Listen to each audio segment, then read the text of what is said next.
Welcome to Whips in the Dungeon. The excitement never ends around here. I guess maybe a year ago, I was having a conversation with Thea at Mojave Outliers, and she also goes by Desert Minx. She said maybe I should check out an Italian whipmaker named Giovanni Celeste. And at the time I said, yeah, I'd heard good things about him, but I thought he was real pricey.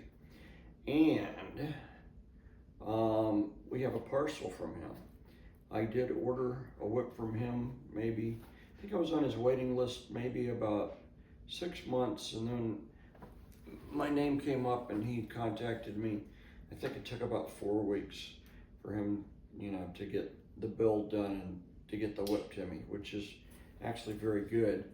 And one of the reasons I went ahead and ordered from him, other than I'd had several people recommend him, was that right now the US dollar is doing pretty good against the euro, and what was a little too expensive a couple years ago, at least it seemed like it was within my price range. So we're gonna open this parcel up, because I don't want to leave a whip in the box longer than I have to. It needs to come out, and we need to see what we have. So we're going to do that. I'm used to a little bit flatter boxes being used, but certainly this is more than big enough for a little 4-foot bullwhip. So we ordered a 4-foot bullwhip from him, and everybody knows I've been on a two-hand whip journey. And normally I wouldn't order anything but a match set, but the very first time I ordered from a whipmaker, and I don't know them, haven't done any business with them, don't know how, the quality of their work or whether I'm gonna like their whip or not. A match set is a huge investment to make when you might end up turning around and having to resell that whip. So it comes in a really nice carry bag, and of course it's got his branding on it. It says Giovanni Celeste, Instructional Italiano. So yeah, the whip was made in Italy for sure. So let's open it up and see what we've got in here. Okay, we've got some spare crackers, and he's making pretty standard, looks like twisted nylon finished with an overhand knot, which has kind of been the industry standard for whip makers for several decades now. Not necessarily what we like for dungeon play, because you can't see a black cracker in a dim lit space. Okay, and then he sent a little trifold flyer of, I guess, his whips and what is available. And I think we are getting a target whip. Let's hope that's what we got. So yeah, it looks like a little target whip. Okay, so what we asked for was a 9-inch handle, which he agreed to. I think his standard handle is a 10-inch. He first wanted to do a 10-inch, and I explained the reasoning why I needed a 9-inch. Okay. He's got his 100% Italian handicraft, hand-platted product made of kangaroo hide. And inside it says bullwhip for 9-inch handle by 16 plat saddletan. Hello, Travis, James, I wish you the best. A hug. And he signed it. That's very nice, because he knows me by my vanilla name, not my scene name. So that's fine. Very nice. And now I have to figure out how to get the the tag off. Okay, and we'll take a real close look at this little whip, and I'll throw it in some future videos. Obviously, it needs to be broken in, but let's take a look at it.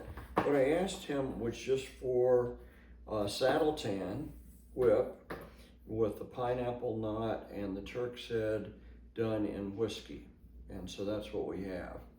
And he's done some fancy plaiting on the handle. I always leave the handle pattern completely up to the artistry of the Whipmaker. And what I asked for in the thong is just a simple, straight Whipmaker's plait, as straight as an arrow, all the way to the fall hitch. Okay, and his fall, he assured me it was made out of Italian leather. I mean, to me, it looks like it's cowhide. It's very nicely skived and tapered, and with a little bit of conditioner, it'll be a great fall. So let me take this up close so you can see the plaiting. Hopefully you can see the plaiting on the handle. He's got some what I call single diamond, down to kind of a 4-plait chevron, and then finishes it with some more single diamond. Very, very nice work. The Turk's head feels good in my hand. Let's see if I can do this. Let's see here. I can't really, with the camera angle, I can't really show you, but yes, the whip is balanced. The handle's counterbalanced against the thong. I always like to pull it and feel for transitions.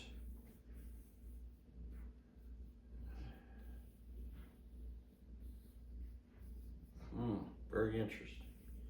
Okay, there might be one right there, but it's very indiscernible. And the rest of this whip feels very smooth. So maybe one transition that I can feel. And of course it's not broken yet, but let's see if we can get it to roll out. Rolls out straight. See if it arcs straight against the spine. Arcs straight against the spine. Nice. All right, I'm gonna roll it. About every 18 inches, we're gonna roll it 360 around its circumference. And if nothing else, we can maybe tell where the drop is.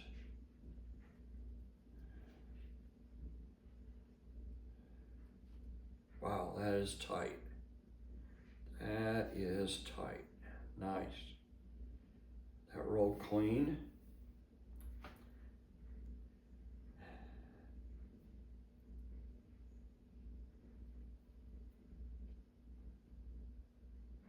All right. Right there, maybe. It's really nice, and it's really nicely rolled.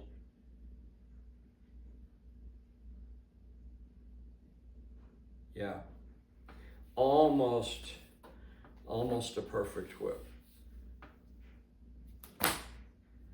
And it rolls out and cracks just with a thumb push. So the fall ratio, he asked me about the fall. His fall ratio is a little bit longer than maybe what Murphy would have done. But that's good. It's close, and if I need to trim it, I can. Murphy's fall would have been about like that. So this fall is maybe 2 inches longer than what Murphy would have done. But that allows me to fine tune it if it needs it. But I don't think it's going to need it. Yeah. So I obviously will be throwing this. I don't think I have enough room where I'm sitting to throw it for you right out of the box. Maybe a little bit here. Yeah, we got stuff in the way. Let's see if we can do this. I mean, obviously I did a bow and arrow, but I was going to do a little forward figure 8. backhand's cracking nicely. Very, very nice whip. I don't think it's going to take much time to break this whip in at all. I like the stiffness and the curve in the belly so far. A lot of whips will have too much Viagra. This whip, I guarantee you, is going to break in quickly. Probably within a week or two, I could be throwing this in the dungeon. I got a play party coming up Saturday, but I don't know that I'm gonna do it. I mean, I'm used to a Turk's head that's a tiny bit smaller than this one, but it's certainly not oversized. It's not as big as what you'd expect in a Raider's whip. So I think it's definitely his target model. That's what I asked him to build me. Yeah, the backhand's, it's loving the backhand. The forehand, there we go. Gotta slow it down a little bit. Yeah, excellent, excellent whip. Got here quickly from Italy. It came to my door at UPS. I'm not quite sure how I got into the UPS system, but international shipping right now is a little ridiculous. But there are few crafters around the world that are crafting whips that are this quality. So interesting. His stranding, I mean, the whip's rolled very smooth. The plaiting's very straight.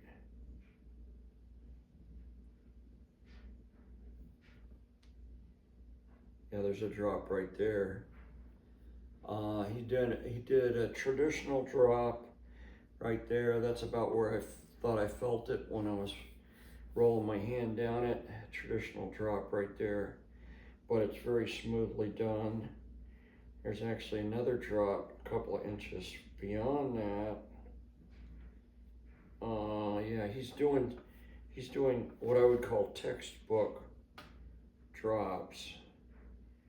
And that's actually a drop on the side of the belly. I haven't seen it done that way before, but it didn't affect the taper, and everything's working out very nicely. So I'm excited to throw this whip and break it in and see what it's going to be like against a target first and then in dungeon play. Now, of course, I'm going to change this cracker out immediately because you can't see a black cracker in a dim lit dungeon. White is what I use. Some people use fluorescent. I always use white. White pops under black light, and white is much easier to see in a dim lit dungeon. But I don't fault Giovanni for using black. That's been the industry standard for whip makers for at least the 2.5 decades I've been throwing. I want to thank you for hanging with me and seeing this beautiful new whip. And we'll see it in action, some on the leather journey and a little more on this channel. And you know, if you like the way this whip looks, then by all means contact Giovanni. I contacted him through Facebook, and we did all of our transactions in message via Facebook Messenger, and he's very responsive to messaging. I did share my email, but we never got around to emailing. It was all done through Facebook, and then he uses PayPal for payment in euros, but it's easy. You go in and you put your money in US dollars and it converts it to euros. As always, thanks for watching Whips in the Dungeon.